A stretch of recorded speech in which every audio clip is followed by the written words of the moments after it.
Hello, everyone, and welcome back to the Star Wars Stuff Podcast. My name is David, I'm Colin. I'm Matt. And I'm Brooke. and this is always where we talk about all things Star Wars celebration. And we wanted today to recognize one of our bigger supporters out there. He is a top tier patron. He's always contributing to the Facebook group. He always has words of encouragement. I just want to put up his profile picture right now because he actually might be watching us right now on YouTube, and that's Liam McCallum. Yeah. And yeah, he's a big fan of Celtic Football Club, evidently, and yeah, he does live in the UK. And I just want to recognize him because he does a great job of participating in the Facebook group and Patreon and YouTube in the comments. You might see a comment from him shortly here. But yeah, I just definitely wanted to recognize him and also Yeah, recognize thank the you. fact. Yeah, thank you so much. Also recognize the fact that people like him have supported us so much so that we are in the top 200 podcasts on Apple Podcasts consistently for TV and film. And I took a little screenshot here. So we're number 116 in the world right now. For Which, for just podcasts in general, not just Star Wars Stuff podcasts. 'Cause right, if as you can see by the graphic, we're right Yeah. behind Bachelor Party. yeah, because for the actual podcasts that talk about Star Wars, we're like in the top 5 almost every week. Like every week, we're neck and neck with Star Wars Theory, and that's pretty huge. Yeah. Yeah. So that's super exciting stuff. Right. So And another thing too that I wanted to touch on, you can see the ticker at the bottom. So we've had a Patreon for a while, and we've tried to post as much as humanly possible. And it's been maybe 7 people, 8 people deep, and we've done book reviews, we've done commentaries. The archive is all still there, but now we've made a considerable effort to post, make us at least something, put a video, a Patreon exclusive podcast, an article, comments at least once a day on Patreon. So now is a better time than ever to join our Patreon, and you'll get content every single day. And I just wanted to let people know about that as well. And also, we kind of updated our podcast image that you'll see on your favorite podcast app as well. So you'll see very clearly there the Star Wars Stuff podcast logo that you've always seen before. But yeah, that's what we're doing. That's what we're gonna do moving forward. And yeah, just a little update on things. So for the first thing I think we want to talk about is, of course, all 4 of us here attended Celebration, and we did. have so many stories, so many experiences. It was such a great celebration. I was talking to James on Patreon about how hard it is to rank all the celebrations we've been to now. And I mean, everyone has their own special place. And I think we all kind of anticipated seeing something Ahsoka related. And of course, at the Lucasfilm Showcase panel where Colin, Matt, and I attended, Rosario Dawson appeared on screen, I guess kind of like a recorded video. And she talked about maybe next time she would show up. So Brooke was able to attend the Ahsoka panel. And there was a huge table there. And I wasn't at the panel. I didn't make it in because it was part of Mando Plus, correct? Yeah. So I was Yes. out meeting Yeah. Ewan McGregor. But Brooke got the inside scoop. She was there. She absorbed it all. Ahsoka's her woman. And Yeah. I just wanted to give her the I just floor and talk remember- about all things Ahsoka. Yes. I just remember, first of all, the Mando panel, just in general, The Mandalorian is probably my favorite thing that has come out of the new Disney-owned Star Wars stuff. So I was excited to be there in general. And I was like, the plus. I was like, the plus. That must mean more. I was just hoping. I was like, oh, I hope we get something Ahsoka related. And we did. It was very much towards the end. So they brought in Tamura Morrison and talked a little bit about Boba Fett. And then there was a couple, there were a couple seats left. I was like, okay, there's a couple seats left. What's it gonna be? And of course, Rosario Dawson showed up. And I was like, yes, they're gonna talk about Ahsoka. So I was just so stoked. Yes, there they are in all their glory. It was a great panel. It's like just huge the table. sheer number of people. Ooh, yeah. So, she comes out and, I don't even remember what they talked about, to be honest. well, I was that's just not so, well, oh, come on. Like specifics, of course they talked about the upcoming show and how they weren't going to tell us like anything. They've only been filming for 3 weeks, but then they were like, but we did put this little thing together. And I was like, you did not put a little something together. And it was like the tiniest little, what? No, I was just not expecting it because of at that point they were only in 3 weeks of filming. So I remember the room being like, no way. And then like it dropped. It felt surreal. Surreal. So they played a very short little teaser trailer that looks so cool. So first thing we kind of see, she's just, we see Ahsoka's hand and she's kind of like she's inside of a ship. We see some like buttons and things. Do we think it's the ghost? Is that the running theory? Yeah. That it is in fact the ghost. The inside of the ship was it was the ghost, yeah. Was it that 3 shot of the 3 characters? Is that what we're talking about? No.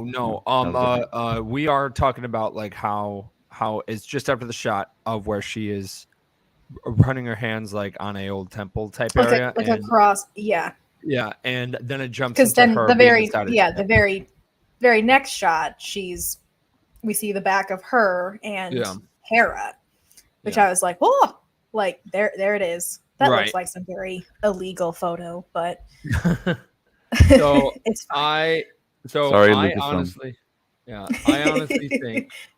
I honestly think that this is going to be season 5 of Rebels. Like that's exactly what this is going to be. So I hope not.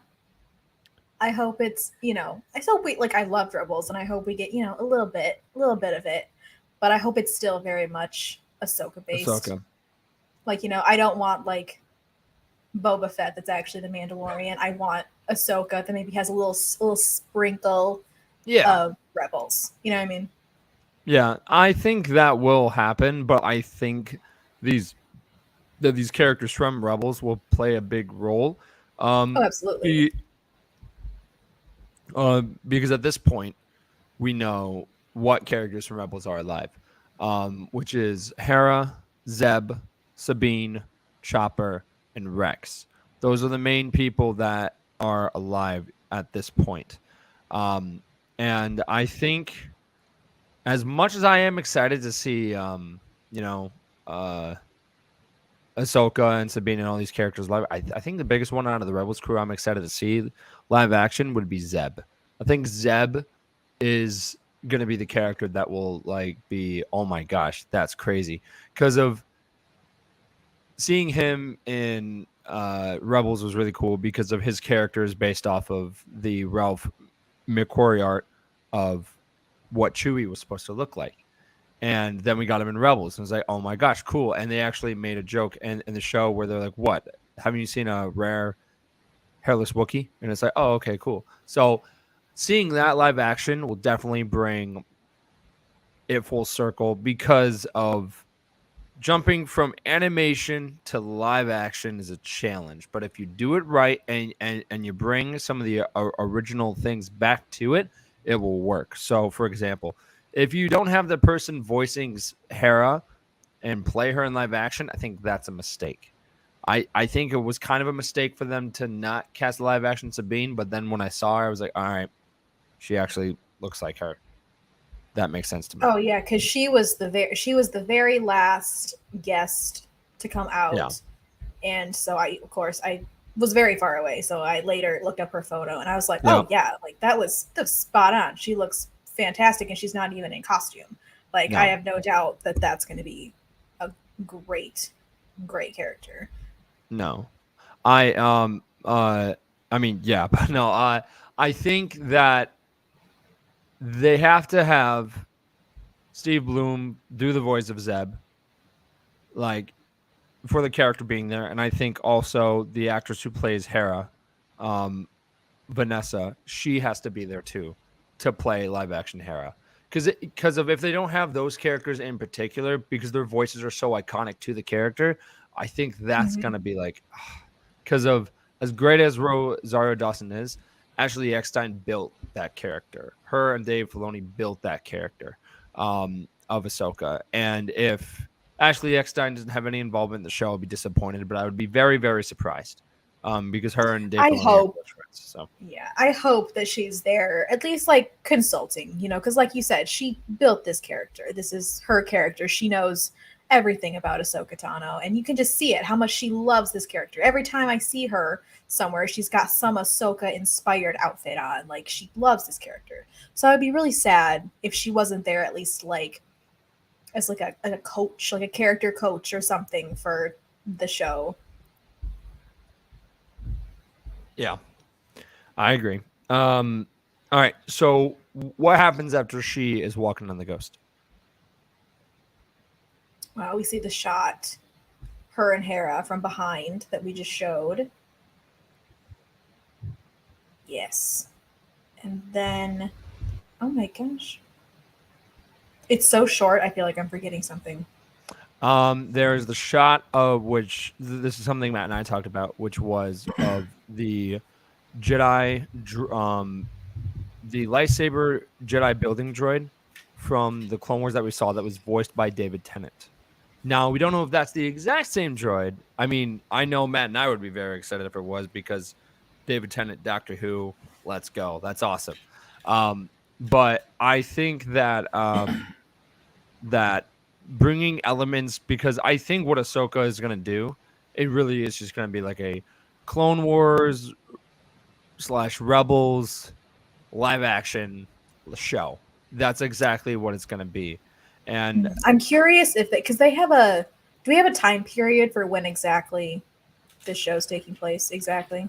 well, it sounds like it's happening of that last shot, which we were about to get to, which was of Sabine looking at the mural at the end of Rebels. It looks like that's happening after the Battle of Endor, so most likely it's happening a couple of months after, or shortly after Ahsoka was with Luke in the Book of Boba Fett, and then that will make sense for the Rebels timeline of the finale, anyways, of where Ahsoka comes in that ship that we actually saw at the Mandalorian experience of the small miniature that they're using for the show, of what we see at the end of Rebels, of where she's escorted by X-wings. She like parks there, and then Sabine's on Lothal, which means we'll see live action Lothal, like as some part of it, which that's huge.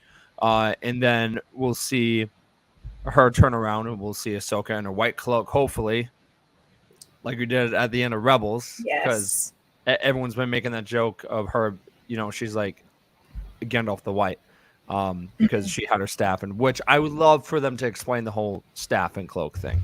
Like, I was just like, okay, where do those come from? So it looks cool. I know. There's a lot of elements. Filoni's a big Lord of the Rings fan. Yes, he is.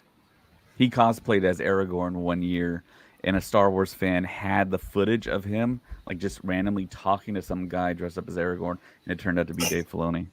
Oh, that's hilarious. Yeah. There is definitely a lot of exciting stuff in the trailer to look forward to. So out of all the stuff that you saw, Brooke, what was your favorite? Like, out of the trailer? Yeah. Specifically? Yeah. I think, like, just confirming that the Rebels characters are in it, I thought was just really crazy. Like, I wasn't expecting that at all. And I have such a deep love for them that I was like, like, I don't know. Anytime we get something, like, confirmed that we, like, didn't know about, I just get so excited. Yeah, and I believe Sabine is the one that drew that mural, correct? Yes. Okay, so that happened in animation, and then they actually showed it in part of the trailer, the back of Sabine's head, and that was the scene of live action Sabine looking at that same exact mural from Rebels. I thought that was awesome. And synergy. being so focused on Ezra too. Yeah. Like, specifically. Yeah. for sure. It's focused on the Loaf Cat. Plot twist. I honestly think that it's gonna feel weird at first from jumping, because for the Clone Wars characters, jumping to live action, like Obi-Wan and Anakin was like, okay, we're used to that. And then I remember seeing Bo-Katan show up for the first time, and I was like, okay, that's cool. And it was the same actress that played her in the show. And Katie Sackhoff did a splendid job. Like, she did phenomenal.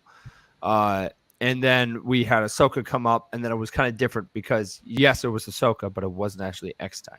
And then I was like, oh, maybe they might do the same thing in Solo where it's actually Eckstein's voice, and it wasn't. I was like, okay, that's disappointing because of, again, you are tying these voices to these characters. They're so iconic.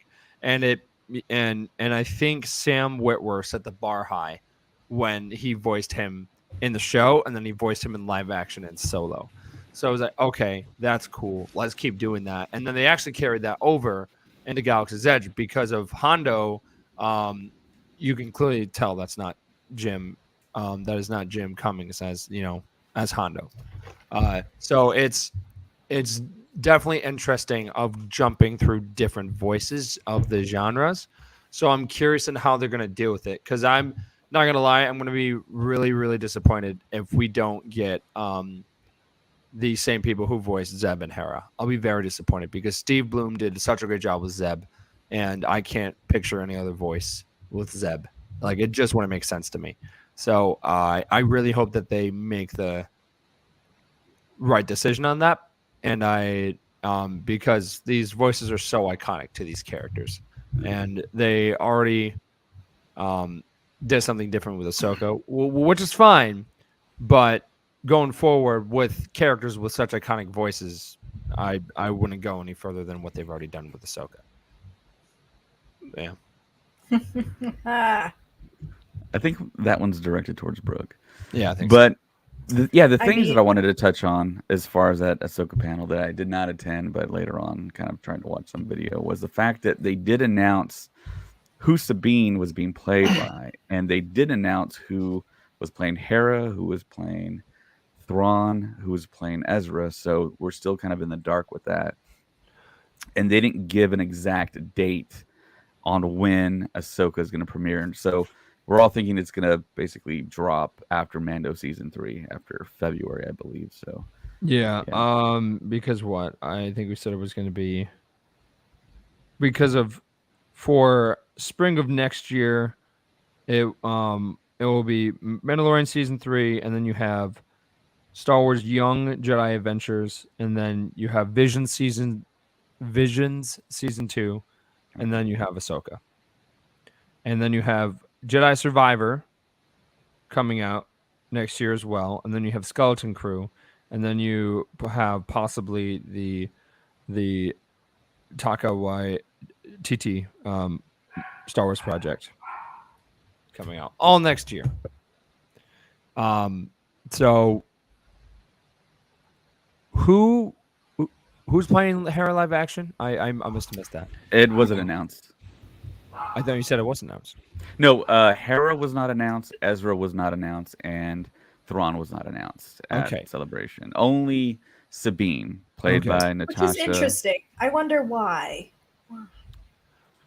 Because she's the only actor available.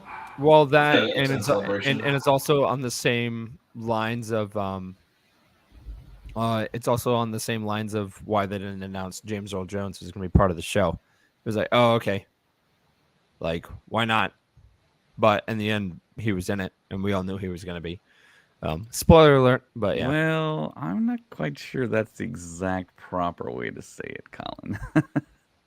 Because they definitely, I mean, we all heard James Earl Jones's actual voice in Rogue One. Yeah. And at that point in time, they weren't using the re-speecher technology.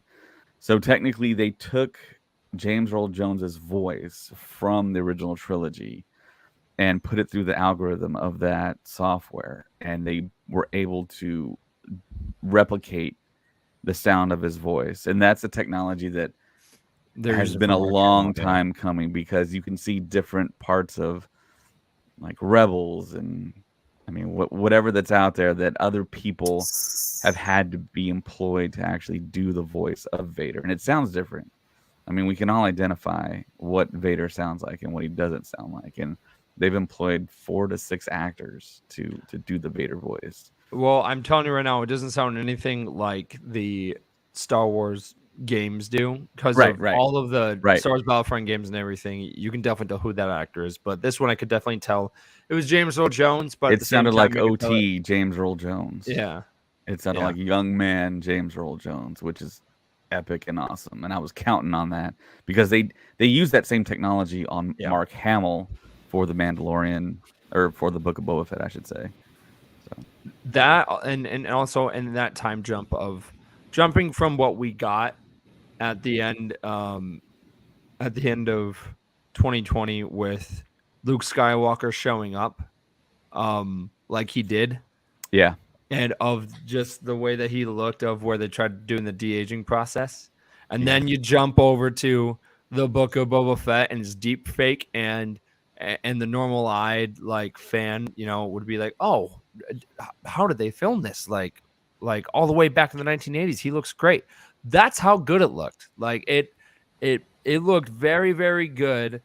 And I feel like if you're watching Star Wars for the first time and you go and like watch it, I feel like you'd be like, maybe second guessing yourself and be like, this wasn't filmed in the 70s and 80s. How does this make sense? Because of deepfake technology is amazing, and they did such a great job with Luke that you really couldn't tell that it was deepfake. And that's what I've been saying for years on the podcast. Oh, I know. Technology. Hire that guy that's doing it in his garage that looks better than what Lucasfilm is doing. And that's exactly what they did. That's what they listen to the podcast, clearly. Yeah, I mean, I guess so. Yeah. That one person listening at guys, Lucasfilm. You're welcome. It's because of us. You're welcome. No, I'm just kidding. But yeah, no. So and I think they did so a couple of months back, Rosario Dawson she accidentally leaked online on her Instagram story, and then she took it on real quick she was congratulating the actors who are which actor was it, Colin? I forgot which one. Was it Lars Mikkelsen? Yes. Okay. Who voiced him in Thrawn, and that's why I was like yes to that, because I was like, again, iconic voice for Thrawn. That makes total sense. He could totally play the part of it. That's awesome.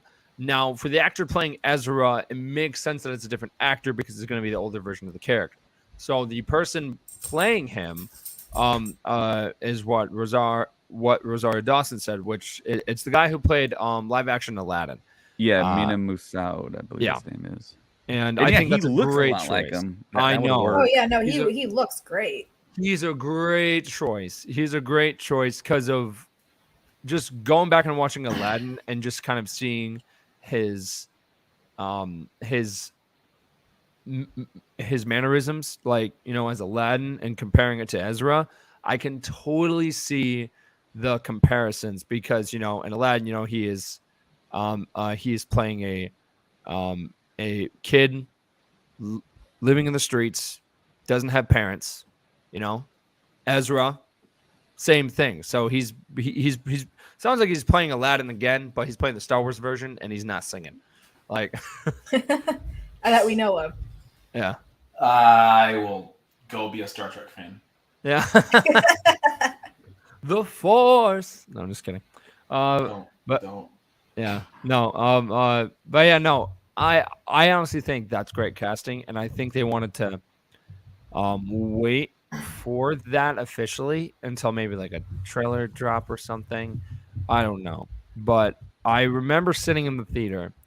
I'm not in the theater, in the stadium, and when Rosario Dawson walked out, I looked at my wife, and I haven't seen her happy, like more happier awesome. To see, someone that brings her so much joy, like from from the Star Wars universe.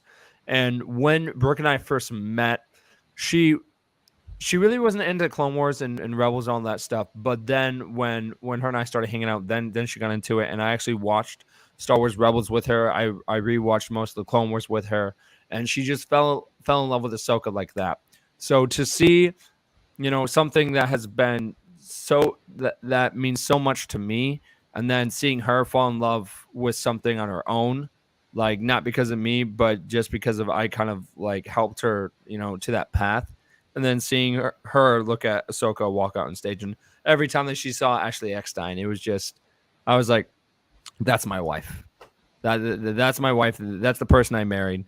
And I love her seeing happy about something that I love so dearly as well. So seeing her so cheerful and happy is just everything to me. So and what? Sorry. I got to see Ashley Eckstein a lot. So You did? she was, yeah, which I wasn't planning on it. I knew she was there, but I didn't know. So like first time I saw her, she was you want to call it a host, that they were called for the Clone Wars The panel. MCs. MC, yeah, whatever you want to call them. I was almost more excited just that she was there than for the actual panel. And then later that day, some of us had gone to it was a Star Tours 35 years panel. And there was, I forget, it was like the head of D23 had come out and was just kind of talking a little bit about it. And he was introducing who was going to be the MC. And he starts describing someone. And I was like, no way. I was like, no way. And then he was like, it's Ashley Eckstein. And I lost it. I was like, no way. I'm so excited. So yeah, that was really cool. I love Ahsoka, but Ashley Eckstein also is just such a genuine, wonderful human being that I love her as well. Yeah, I'll never forget when she made us cupcakes in 2017. That's From the I know. Yeah, I That's remember so that. sweet. I got a C-3PO cupcake, and at first I didn't want to eat it because that was like my first. And we're like, convention. Colin, you cannot save it. You No, got no. to eat it. No. I was just like, do I keep this? Do I take this home with me back to Michigan? And David and Craig and all them were like, dude, eat it. And I was like, but it's from Ashley Eckstein. I don't want to do that. So, but yeah. Oh man, I love Celebration. But yeah, no, there's so much content coming out, and something that I was surprised about, which David's about to go into, was the announcement of Skeleton Crew. We don't know that much about it. They were very blunt about everything, but they were also really excited. Like at the end of it, they were like, Jude Law's in it, and we were like, okay, what does this mean? And then they just moved on, and we were like, okay. So David, kind of break down of what exactly you think and what we were kind of told at the panel of what the show is going to be about. Isn't Skeleton Crew what they say when like the crew is very like thin? There's not very many people. Am I making that up?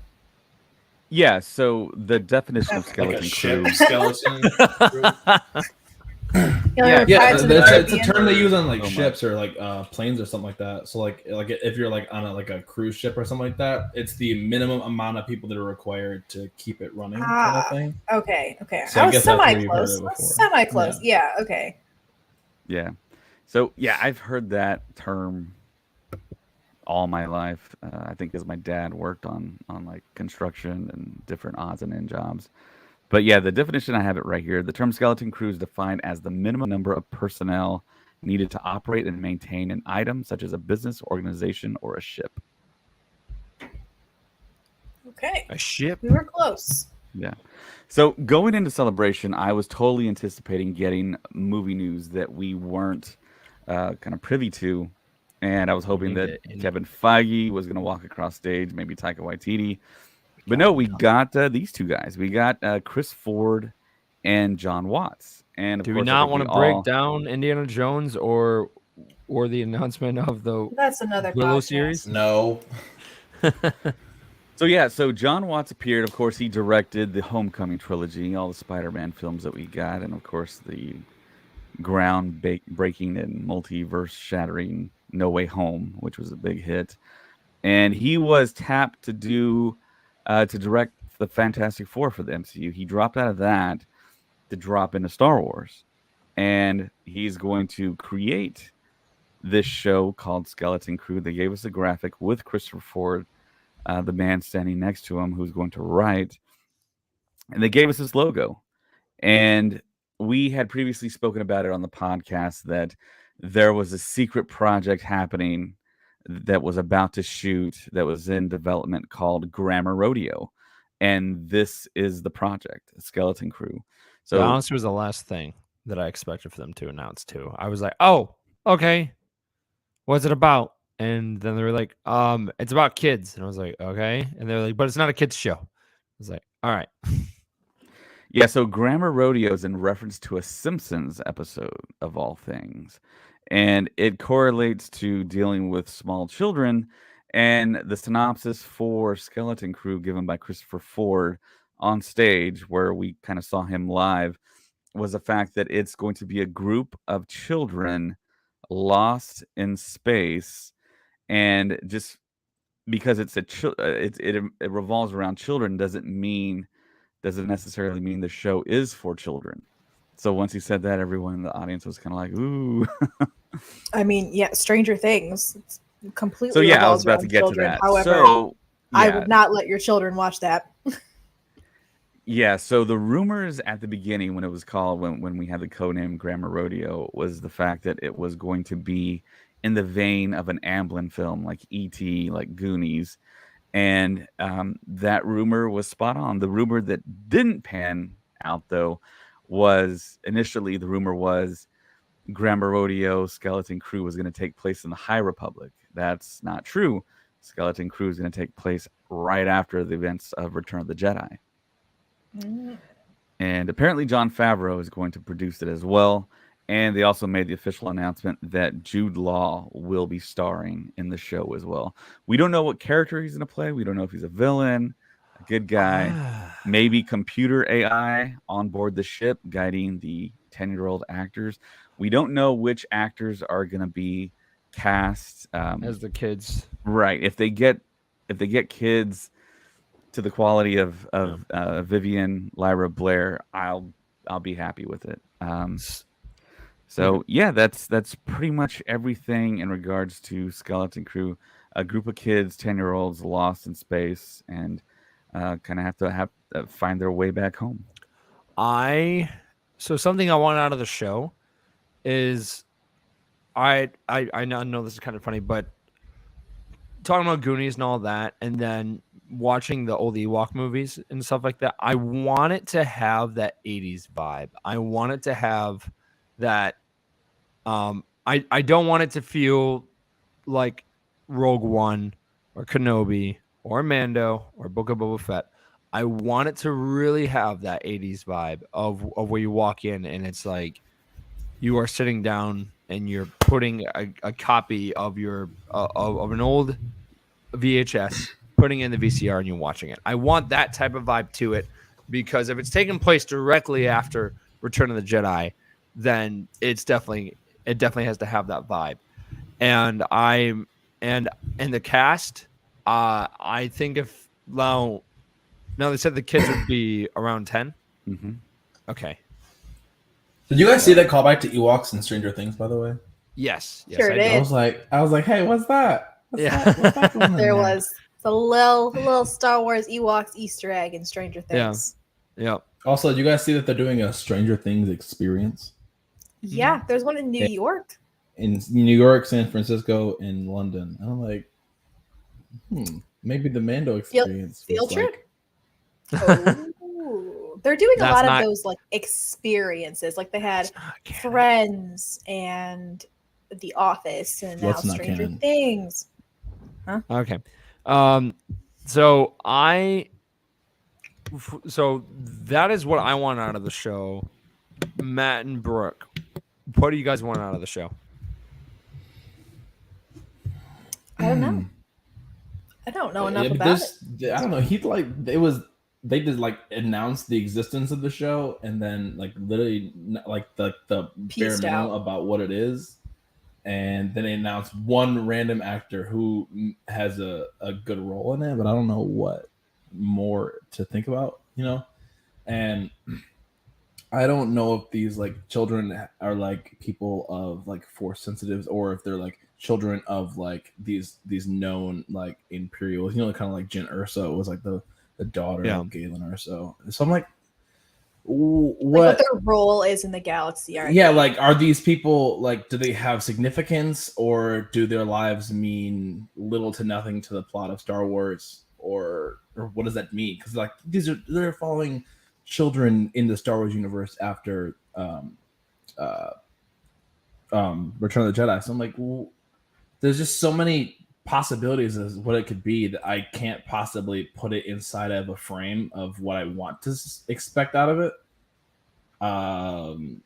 Although I mean, we've talked about this before in the podcast, wanting to leave the Skywalker saga in where it is and not expand on it any further. So I guess I would say that I don't want it to have any actual connections to any Skywalker. Like if like Leia shows up, or if like Luke shows up, or if like any kind of reminiscences to like any references to that, I would, I don't know, just be like, can I just be. I would agree with that. I'd say that's probably my one thing that I can think of right now is I agree. I hope it has nothing to do with the Skywalkers. I hope it really doesn't. I hope we're just, whoever these kids are, we see and them. I know that you will agree with me, Brooke. If it takes place on Tatooine at all, I will. I'm over it. Riot in the streets. I don't think we need no more Tatooine. Okay, so something that I think would be a lot of fun is we actually went to Endor. I like for a brief second, and if they ended up having Wicket the Ewok, or just like any type of Ewok, help them on their journey and actually go to space. I think that would be really cool because we've never really seen Ewoks outside of Endor or off the planet. I also don't want to see I don't want to see a father figure like we've been seeing in like The Mandalorian and Bad Batch. My gosh, yeah. Like, would you not be okay if the father figure was Tebow the Ewok or Wicket the Ewok? No. Just watching over them, making sure they're okay. Listen, The Mandalorian was great because we had not, that was new, right? We hadn't really seen that before in Star Wars. I'm not going to lie to you. The Bad Batch bored the crap out of me because I felt like it was so incredibly repetitive. You're not invited to the breakdown we're having tomorrow with Hunter. That's fine. I just, we'd already seen it. In The Mandalorian, we had, the big buff daddy figure unknowingly adopt a child, and we had the same exact thing happen in The Bad Batch. And I was like, that's not what I wanted at all. So I found it incredibly boring. I'm sorry if I just hurt someone's feelings. It's just my opinion. Well, I think you hurt Mason's feelings. I'm just kidding. Hi. It's okay. It's We all have good to see you. Sorry I'm late, but I made it. Yeah. Better late than never. Yeah. So, Mason, how much do you know about the skeleton crew? Almost nothing. Almost nothing. In fact, I literally just saw the logo and I was like, "What? What's that? What's going on?" Okay, so I don't know what it is, but it's Star Wars. I already love it. So it's happening after Return of the Jedi, and the main big name part of the project is Jude Law, and that I know. And it's supposed to have that Goonies type vibe. It has the kids in the show, but it's not a kids show. And it's like they're lost in space, and that's what I want. I would love Stranger Things in space. Something on the lines of that would be super cool. I don't think it has anything to do with Jedi. I don't think it has anything to do with that. I think it's just kids trying to find their way home, and they just go on this big adventure. Which I'm just hoping it has the 80s vibe. Yeah. I would love to see seeing those old like really cheesy like early 2000s to like 80s and 90s shows, like those series of shows that came out that were like uncovering myths and legends, right? Yeah, like in search of unsolved mysteries, or in search of like Bigfoot or something like that. Yeah. I would love to see a series all about that, where it's just these like two guys like going around hunting down and reporting and recording like all these mythological and like legend-based creatures in the galaxy. Like I don't know if anyone knows what Star Weirds are here. But like the things that'll like pull ships out of hyperspace, and they have like, you know, force apparent like powers and stuff like that, and they really mess with people in hyperspace. It was something that was big in Legends, I guess.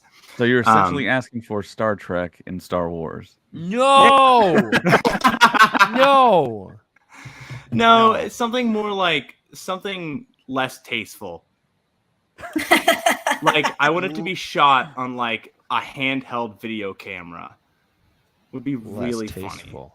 Less tasteful. I'll show you less tasteful. Okay, so I'm just kidding. No. Bye, No. David. Welcome back, David. Yeah. No. I think that That'd be funny.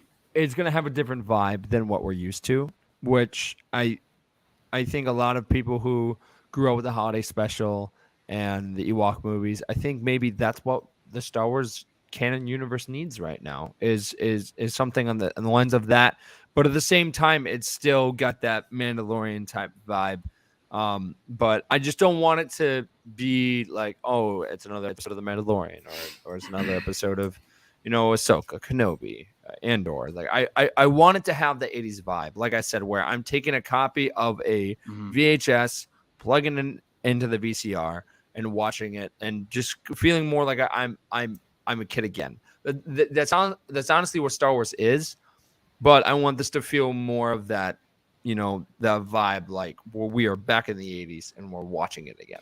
Yeah, well, I mean, that's something that's really big in American culture right now, right? It's like we're looking back towards our roots. I mean, just a couple years ago, like there was a big resurgence of love for the retro style from like the 50s and the 60s. And now we're coming into a point in our culture where, and I can immediately throw out two examples, Stranger Things and what was Cobra Kai, where we're looking back towards things in the 80s because people are nostalgic about it now and people want to see it. Listen, we're all sad, and we want to remember back when we were kids and we weren't sad. That's what I'm getting. Let's look back. Back when things were simpler, back when there were when less it was laws. simpler. Yeah. I don't know. Yeah, so I mean, I think it wouldn't hurt for Star Wars to reconnect with its roots. I think I will endlessly give it praise. I think Solo did a great job of that. I think Solo was one of the movies, one of the most recent Star Wars movies that I watched it and was like, oh yeah, that's Star Wars. Like that's it right there. This is exactly how I felt watching the original trilogy. I disagree. I think that's okay. It's all right. It's okay to have wrong opinions. No, it's not. All right. Okay. I was just a second ago. I was like, it's okay if you disagree with me, but now you're over here. Well, what can I say? I got to bring some. Showing up late, talking about Star Trek like that, and now you're going for Brooke, man. Come on, man. No, I'm spice things up. Well, so I'm the toxic Star Wars fan base here. I remember watching Solo and the one scene where they're flying away from the maelstrom, and the Falcon like kind of loses power, and then Lando's like, oh, like he's about to swear, and then they like get ready to go into light speed, and then they time it perfectly, and you hear like the theme tie in like another good example, the speeder chase. Oh yeah on Corellia. The speeder chase on Corellia was amazing.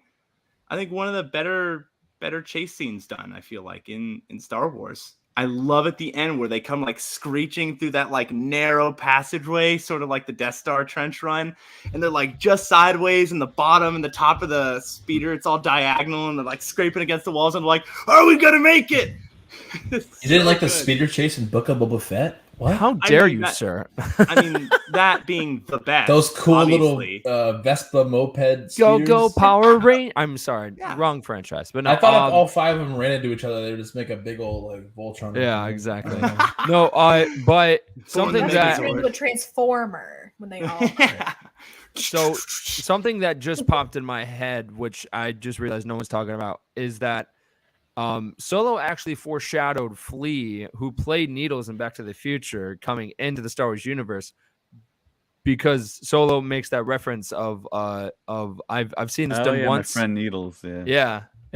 And then sure enough, which that was a reference to Back to the Future. And sure enough, years later in Kenobi, we end up getting Flea, who played Needles. So it was like, oh, cool. So and then another Back to the Future thing happening is we're getting Christopher Lloyd, Doc himself, in The Mandalorian, which I was hoping he was going to be at the Mandalorian Plus panel. I saw those seats, and then I saw 2 seats left.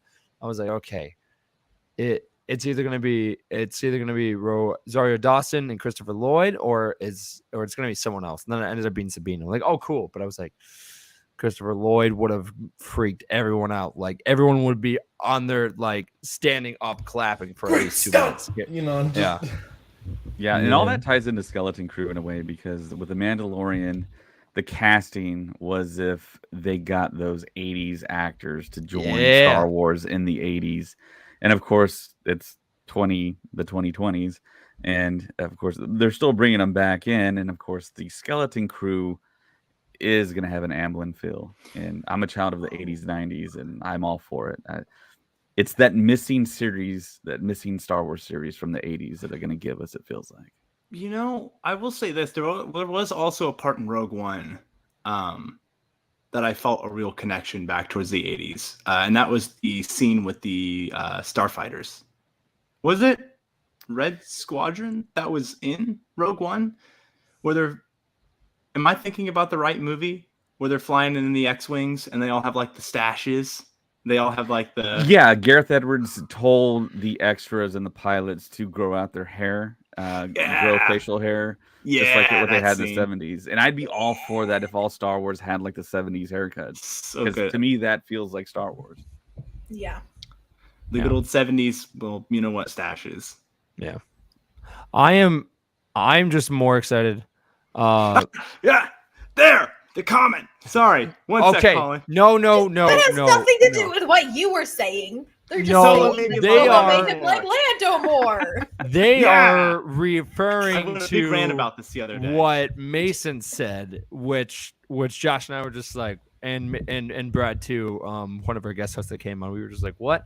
And Mason said that I fell in love with Lando more, and Donald Glover is my Lando. And we were like, what? I did not say Donald Glover is my Lando. You did too. We have it in recording. Are you kidding me? We have the receipts. I said Donald Glover is like what introduced me to... Mason, did you just come on this podcast to resign? Is that what you're telling me?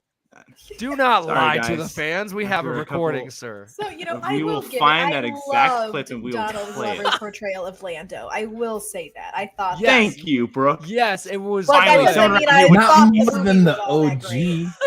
Someone around here would taste. No, I just it gives You a were little bit saying more that Donald Glover backstory. was better than Billy D. Williams, and we I were was just like, "What is not wrong with you?" How about they were just both great? I'm saying that Donald Glover reintroduced me to that character and like reintroduced, like that is someone who brought up my love, and then I went back and watched Billy D. Williams. Was like, how did I not realize how much I love this character? I can see David like eyes going around the screen. I think he's trying to find the clip, aren't you? You son of a gun. It's gonna out me like this. Yeah. Because you've been outed. You just don't realize it yet. Yes, dude. You did this to yourself. All of us were just like, what did Mason just say? And then on that same day, too, he was like, ooh, Kevin Feige. He also worked on Black Panther. Look at that. He was just like, yeah. Look at that. Suave. Yes, thank you. From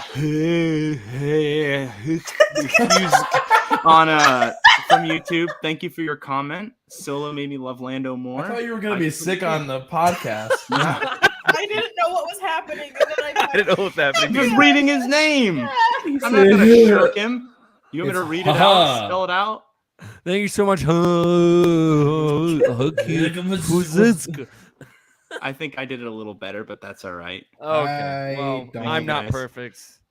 We'll let him decide if you think he's better than Billy D. But all jokes aside, I like them both. I love Billy D. Williams. I love Donald Glover.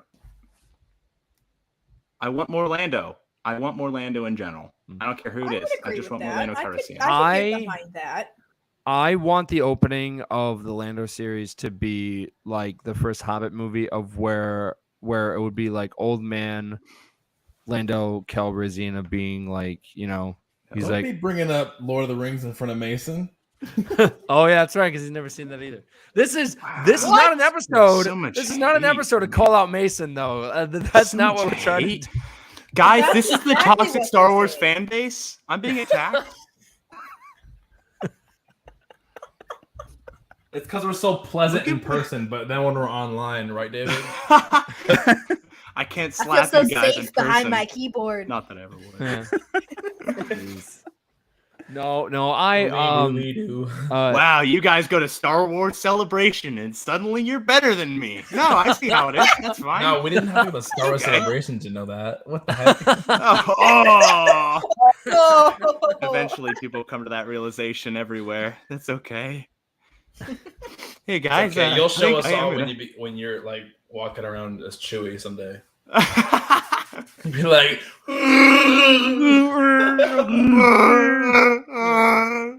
what is this? The beginning of the Star Wars special? Stop it! Oh my God, Lumpy! No, I'm just kidding. No, but yeah, no. Someone give me some VR goggles real quick. I definitely do. Come on, man. No. I look at David. I think that, man, as soon as Mason got on, this all got wild, bro. I don't know what happened. As soon as Mason got on, we lost. That's why you guys bring me to the podcast. Like I said, I just like to stir the pot. I'm just here to poke at the fire and see what happens. No, I think the Lando series will be great. I'm surprised that there's a lot of things at Celebration that I didn't think that we want to hear about, because we did not hear about any of the movies. We did not hear about Lando, Not a single one. which droids,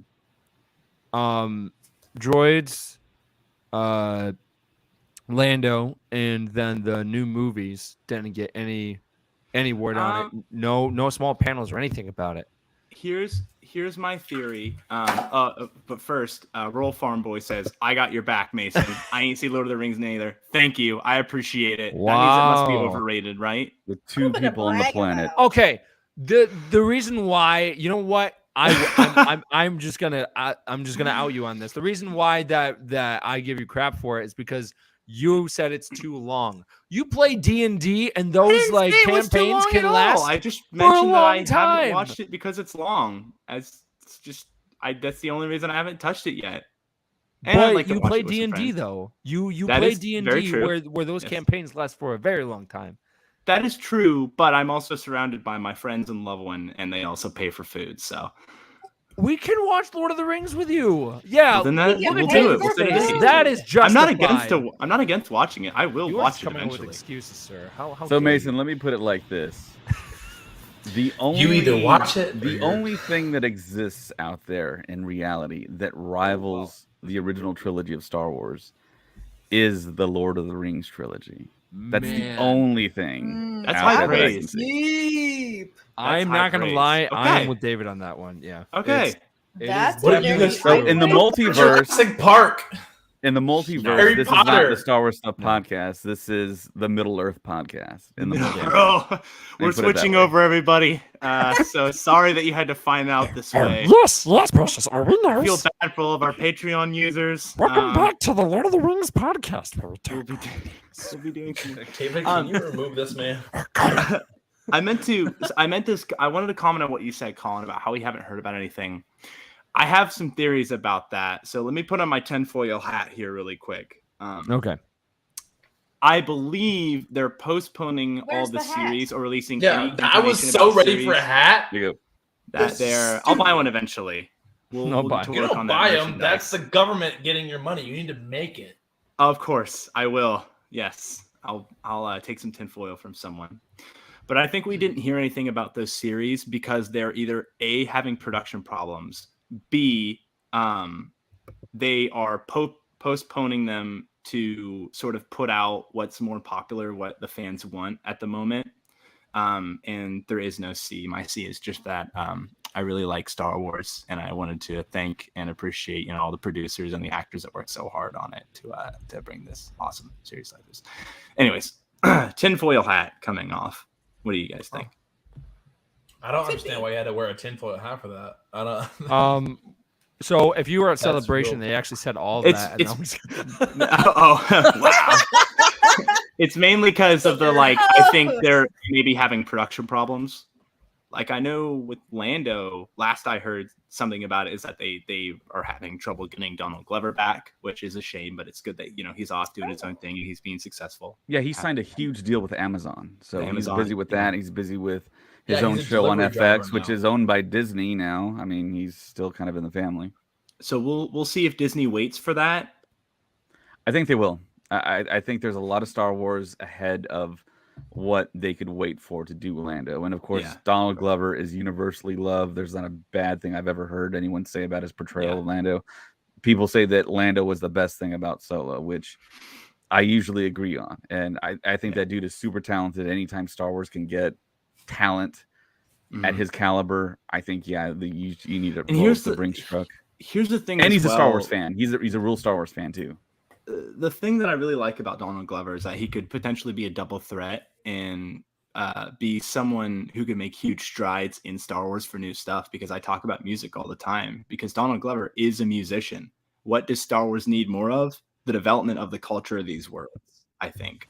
I would love to see a lot more of that, fleshing out what different music styles there are between Felucia and Tatooine and you think the this rap on worlds. Tatooine? You think Childish Gambino's going to throw down some bars in Felucia? I don't know. Him and Max Rebo are going to go on tour together. I would love to see a galactic pop star who goes on tour. We have a little bit of that with Gaia, but we never really have seen anything really cool. like that. We kind So of glad got Colin a didn't hear little any of tiny that. taste Don't- of that in Visions. Mm-hmm. Okay. Yeah, There with was Tatooine the Rhapsody. one- Yeah. I would love to see a series about that. If a band that. went on tour, that'd be fun. That'd be a fun, I would little love to see Star Wars mini rock series band. where there's And when we had what- Galen Howard as a guest, he mentioned being Max Rebo's tour manager. Oh yeah, who knows? Maybe it'll happen. Which I'm not sure if you guys have noticed, but there's been a lot of Max Rebo merch lately. Like a lot of talk about Max Rebo and stuff.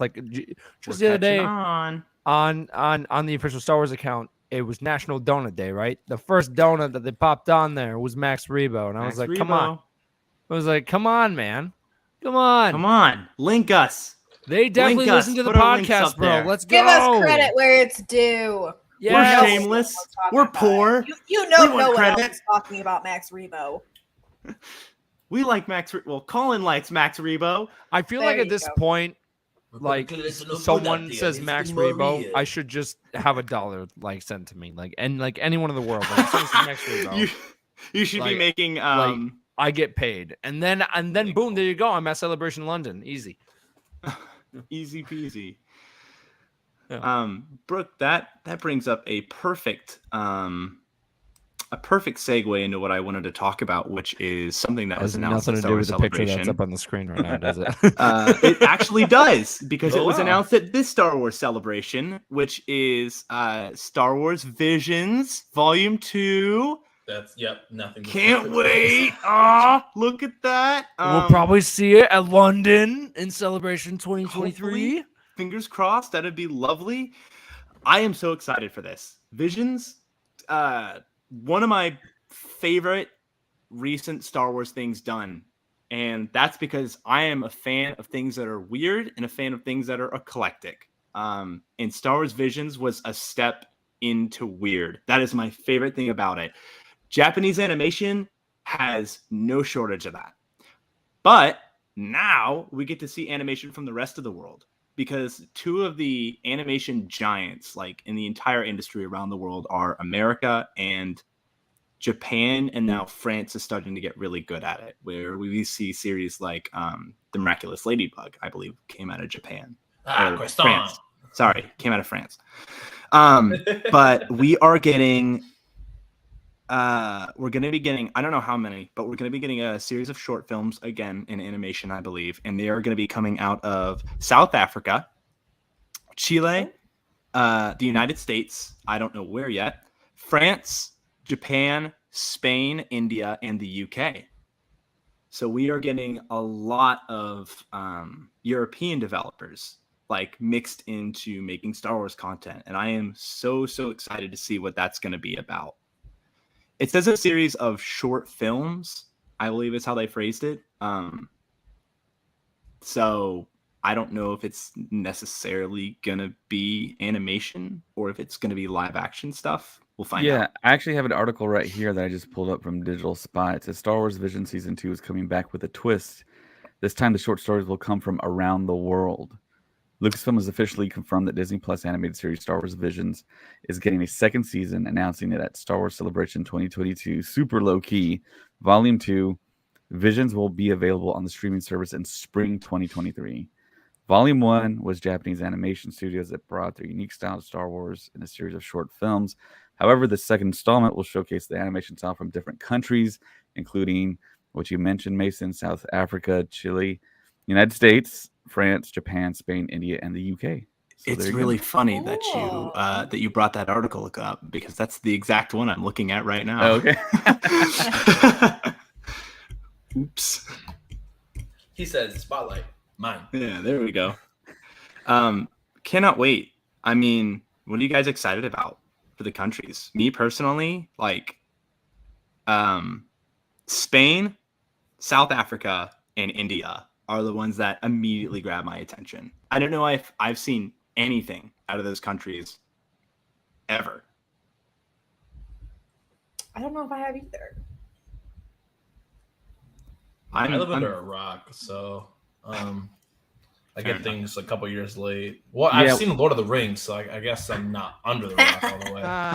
See, when I hear South Africa, I think about Neil Blomkamp when he did District 9 and that style that he had. And of course, Elon Musk is from there too. I mean, there's a lot of like creativeness and brain power that comes from South Africa. And Spain, I think of like Javier Bardem. He's from there, and he's one of the great actors that we have working today. And hopefully he does something Star Wars related. That'd be cool. I know the UK is starting to have a larger film industry over there. I know there's a lot going on in the UK right now, so I'm sure whatever is going to come out of the UK will probably be pretty good. But I'm very curious about those 3 countries. And France, I mean, they already sort of have their hat in the game, so I'm excited to see what's going to go on with that. But anyways, yeah. And then Chile, South America, getting some representation. Can't wait. Yeah, for sure. I'm excited for Visions too. I like the first season. I thought it was interesting. I thought it was unique. I thought there were some really good kind of Star Wars like lessons and kind of stuff that we've learned reinforced in a different medium, and getting all the different voices, the voice actors, the actors to do voices. I thought it was a pretty cool endeavor and something different, but the same. I loved it. I can't wait for Visions season 2. So another thing I did want to talk about here is I did make a Twitter post about what my weekend was all about. I had a jam-packed weekend of stuff. My daughter graduated from high school. She had her graduation party yesterday. Yeah. Thank you. Yeah, she did it. So she's getting ready for college now. And simultaneously, I was kind of trying to fit in my schedule there to go on my first 501st troop of the year. The 501st requires you to do at least one troop in the year to stay in the 501st. So I decided to go and participate at the Holocron store that just opened in Austin, Texas. I'm about 50 miles away from Austin, so it's about an hour drive away from me. And the Holocron store originated in Fort Worth in the Metroplex next to Dallas in North Texas, and they're expanding out, and I think to some surrounding states. But this is the one that's closest to me. I was so happy because I knew the person that was going to be the general manager of the store. She put out a thing on Facebook saying any help would be great. I responded. I said, hey, I know we don't really know each other in person, but we are friends on Facebook. We're kind of associated with the 501st. Can I help? She graciously said, yeah, you can come help. So I was thinking, okay, so I sent out some invites to some local people around me that I thought could help. And a friend of the podcast, Marissa, who's been on the show before, I contacted her. I said, hey, you want to go work at the store? She said, yeah, I'm not actually doing anything right now. So we both went to the store and we both worked at the Holocron store before it opened. This was about 3 or 4 weeks ago. And we helped open up helmets, taking the helmets, the Black Series helmets out of boxes and putting and stacking them on the side. We unpacked Black Series figures. And every box we opened, it was like Christmas because we weren't quite sure what was going to come out of the boxes because those boxes have code names on them. So one of the more interesting boxes that was labeled, it was just called basketball. And we were like, what could be inside the basketball box? So we cracked it open and it was just a bunch of Darth Maul figures. What? That's awesome. It's LeBron James. Whoa. I would go with Jordan, but yeah, we opened the box. Maul came out, and we spoke about it a little bit last night on the Patreon podcast, me and James, and I was like, I don't know what that reference is, and James brought up the fact that Maul bounces back, and I was like, okay, I guess that works. So that's a stretch. What the heck? Well, I mean, Maul's also got mad hops, dude. So like, it might be that. Mad hops indeed. His head's red. Basketballs are orange. Those colors are very close to each other. Basketballs, colors, much like his head, also have spikes on them. Very important delineation. Yes. Yeah. The little black lines. I don't know. Maul has black lines. Yeah, we're starting to reach here. But is anyways, Maul red on black or is he black on red? Oh, that is a good question. Oh, does Darth Maul have? Is he black with red stripes? Yeah, he's black with red stripes. Red with black stripes. These are the hard-hitting questions we're asking here. This is what we need to know. Let us know, Star Wars Stuff community. What anyone in chat, anyone on YouTube right now have that answer? Yeah, I don't know. Let us know. Oh, see, I know because, the whole zebra question. I've done the Disney Safari a few times. What? And they say the Disney in Animal Kingdom. Whoa, that's cool. Safari, Kilimanjaro safaris. Yes. Well, anyway, they say that zebras, you know what color they are based on the color of their nose. So, zebras with black noses, they're black with white stripes. Interesting. So, but Maul has a black and a red nose. Well, then I don't know. His logic doesn't hold up.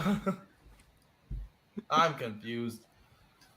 Black on red says that. There we go. You guys are getting Thank you, ha. No, the ha. Maybe it's ha. It's like he was trying to say his name over talk to text, but then lost reception at the end there. I'm not roasting your name, I promise. Haha. We're trying to figure it out. Can you help us understand? What's the origin of your name? For those of you who are not on our YouTube or Twitch, we're looking at comments on our live stream. So if you're listening to this later on Spotify or Apple Podcasts or wherever you get your podcast from, understand we're not all having seizures. That's not what's happening. We're actually trying to understand and discuss someone's name. I believe actually dissecting it's fuse. Mm-hmm. Okay. But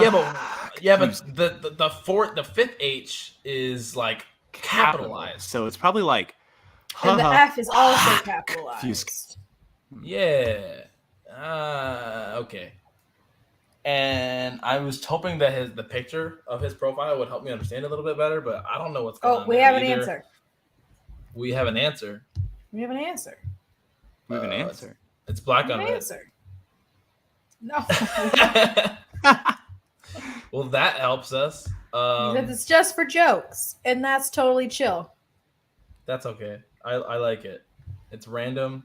No, you don't need to change it. You just need to, I guess, I don't know. Maybe change it. I don't know. Glad you love the jokes. I'm glad you're not. We're not making personally fun of you, grievously wounded.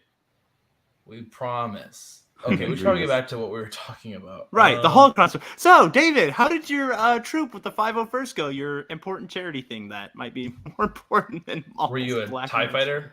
So yeah, it was awesome. I was a TIE fighter. I was a TIE pilot. I'm a TIE pilot from A New Hope, and I was checking out the lightsabers here. There's me checking out the Darth Revan saber. Dang, boy, you looking And fine. where can fans see these photos if they want to see them? So you definitely can go to our Patreon. I'll have all the photos put up on Patreon, so you can check them out. Is that like a mini me Death Trooper in the background? That's a Shadow Trooper. That's a person in that armor. Oh, that's a kind of far person. away. I thought it was First just like Trooper. Okay. Yeah. So yeah, What kind of sabers were those? that's a Revan. They Like had what, like Revan, brand? Kitfisto. Like what brand? Oh, Series. Elite Series, Black Elite. Series. Yeah, Okay. yeah. I love that artwork of Vader in the background. That is sick. Hey. Was that hand painted? I believe that's a banner from one of the Revenge of the Sith promotions. Okay. It's a And, mini yeah, me. Yeah, there's me finding myself. And like I said, they got Finding a yourself. whole bunch of stuff there. A whole bunch of Oh. helmets. Cool. You see the Luke Okay. helmet, the very rare Poe helmet that's very hard to find these days. Oh yeah. So, So hard to someone came into So I hard to work find. in a Star Wars gift shop, and someone was asking me about the Darth Vader helmet, and I was like, I've never seen one of those in my life, dude. And he was adamant. pretty I was like, I don't know. So at least I know they exist now. Yeah, they were on display at the Hasbro booth at Star Wars Celebration. Okay. So they had them Good on to know. display there. It's What a was- relatively new product. Like I think it was released this year, but like That yeah, makes they exist. sense. What was? Thank you, haha. Yes, it is in Austin, right, David? This is in Austin, Yes. Texas. Yes, it's North Austin. Yes. So is this like a Austin. Lucasfilm, like what's the word I'm looking for? Not like affiliated, no. sponsored store? No, No. Okay. It's just well, like then how? us, a mom and pop, grassroots. So how do they get all this stuff though? They buy it from Hasbro. If you buy something in bulk, it's relatively cheaper than if you just buy single items. And then you can resell it. That's a Yeah. thing. Do Yeah. they resell it at a higher cost or? So yeah, it is relatively- a brick and mortar store. They have to pay the employees, but I mean, you have the luxury of just walking into the store and getting your thing. You don't have to wait forever from Hasbro or from Yeah. Amazon. You if want it's to pay there. shipping costs, so Like- that will say. Right, Same premise right. as like Toys R Us or something like that, right? Right, Yeah. exactly the same premise. Go-to. Yeah, and I'm wearing one of their hats right now. It's a Oh, wonderful very- store. Like I said, I knew the general manager because we're Facebook friends, but now I've seen her in person. I took a picture with her during the grand opening, and we were all dressed up. And she is a Twi'lek here, Oh, Oh, fun. nice. and of course, like Good I mentioned, cosplay, my too. buddy Marissa, she was there as well. And yeah, I mean, it's everyone that's employed there is really kind and very knowledgeable with Star Wars. We were answering questions just about all day. And the fact that it was a 501st troop as well. I mean, it was in the air conditioning, still a sweaty mess underneath my costume.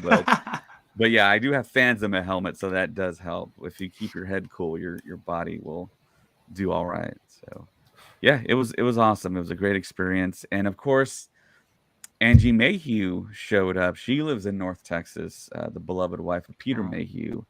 And I Oh. spoke to her for a while, and I asked her to take a photo, and she said, "Yeah, let's go do it over there."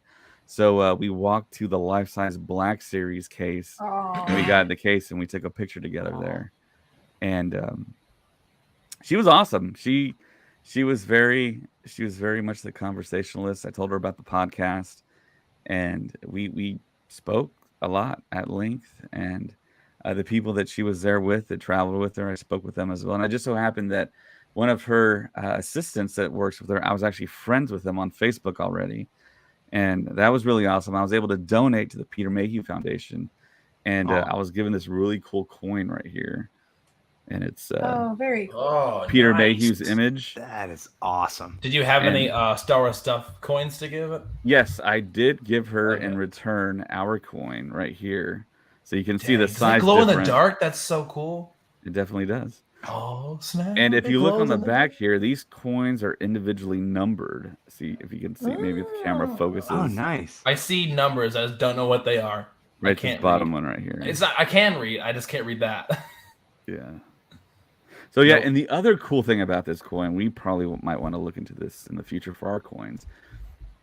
on the edge there are the initials of all the projects Peter Mayhew was in, starting with A New Hope. So it's NAH, ESB, ROTJ. You get the gist of it. So it's all around the border on the outside.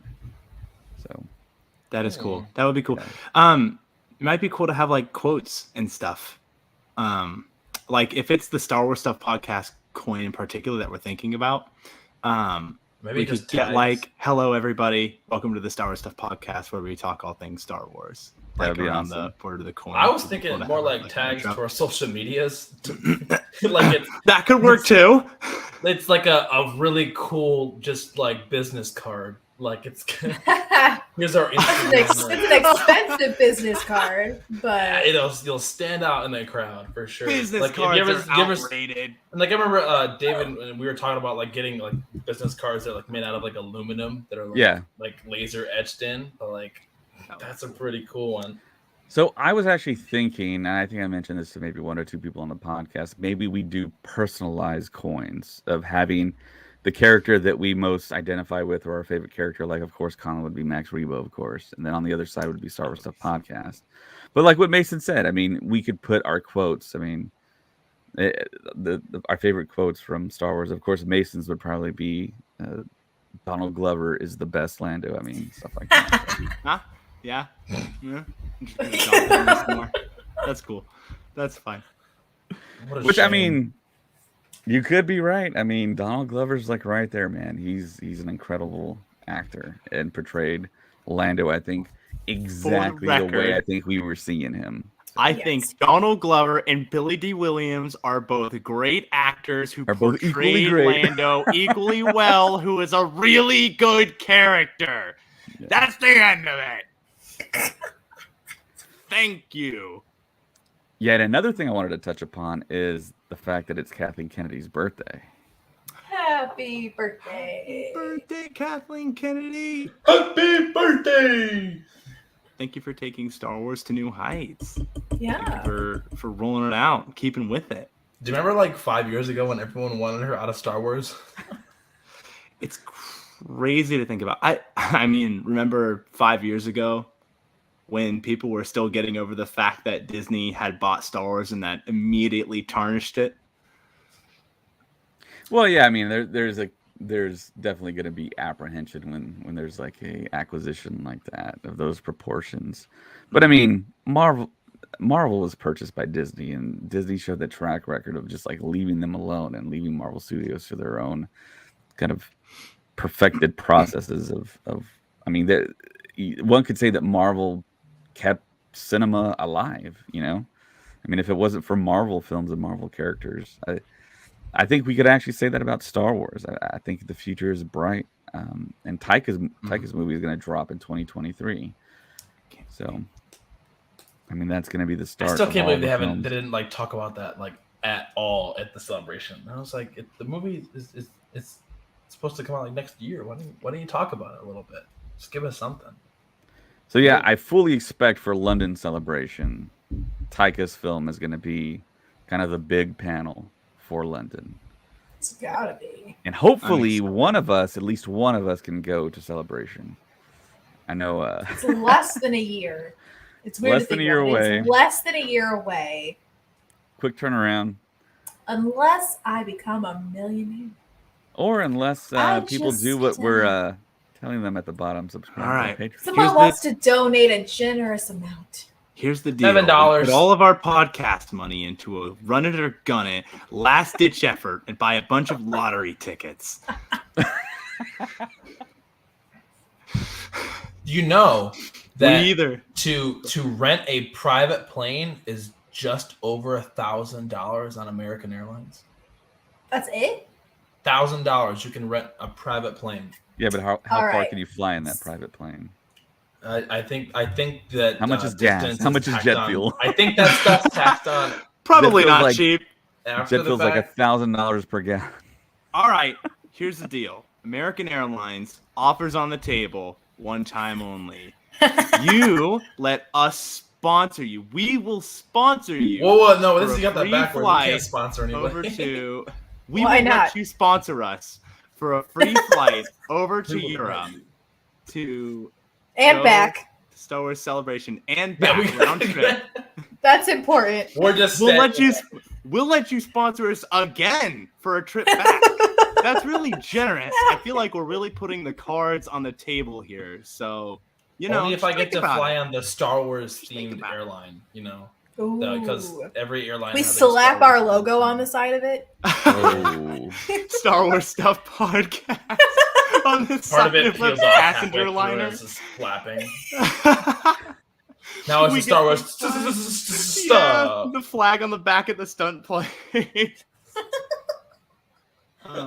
No, actually, you know what? That brings up a really good point. I wonder if we'll see Star Wars themed airlines, more stuff, because just at Celebration they were talking about the partnership with Volkswagen, right? Volkswagen, Yeah. That's true. Star Wars themed VW buses, like the new style, and they look amazing. I would drive a Star Wars themed car. I have a game. What? Be cool. Are you buying Pizza Kid? What? Yeah, he's trying to say that we need to get a pizza sponsor. Pizza Kid on YouTube says, "Pizza time." I mean, if we're getting, I don't know, because like getting a Star Wars themed airline, it'd be like, all right, ladies and gentlemen, we are about to deform our departure. We're going to be performing the Haldo maneuver to land today. No. Alrighty, passengers, please strap in. Lights, space. I will only bumpy get on the this plane if RX-24 is the pilot. All I'm I saying- bet Sam would be the co-pilot. Mhm. All I'm Get saying R2 in that would there. be really, I would like planes a lot more, and I do like planes. If there are turbulence, plane getting attacked by Minox. Or having some Minox issues, please strap in your seatbelt and remain seated for the flight. It may get a little bumpy. Like it's all themed. Yeah. Come on, Disney. Get on Is it. it just me, or is Mason sound like a robot all of a sudden? Droid. Don't out him. Oh no. I just want to make sure it wasn't just me. All right. Oh no. Yeah, we took all of no. our previous Patreon money and we created Mason. Yeah. No, my secret. He's the first gen Snoke. I Can You I don't get a side say by that. side of Mason versus Snoke? I am fluent in more than 6.5 billion. 6.5. 6.5 billion. Oh gosh. Communication. I think that's gonna about do us for the night. I don't know about you guys. So yeah, have we mentioned the Vanity Fair article at all on the podcast? Me and Colin talked about it for a second on Friday. I mean, if you want to talk about it more from a first person point of view, you can definitely do that. Yeah, so I can't remember what day it was, but I had to run Colin's Anakin wig to the place where he was staying.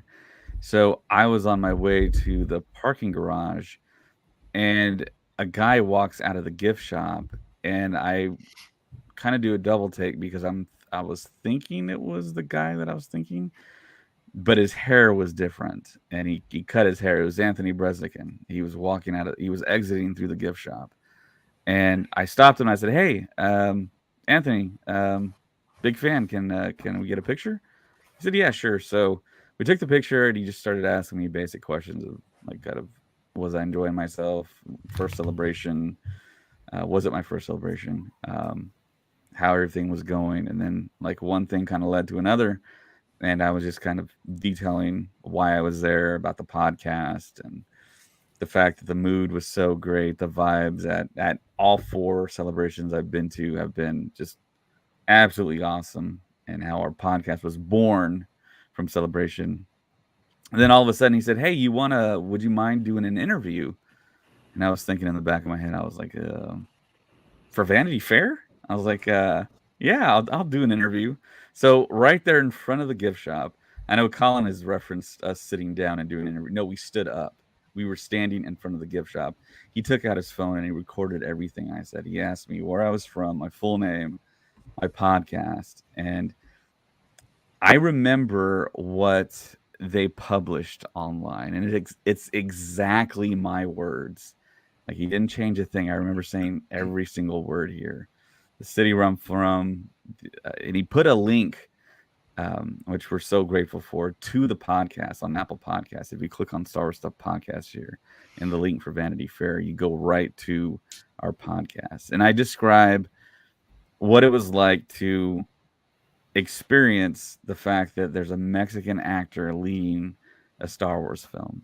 And there's a whole lot more I wanted to say, but he had a lot of follow-up questions, and I was just trying to keep up with him.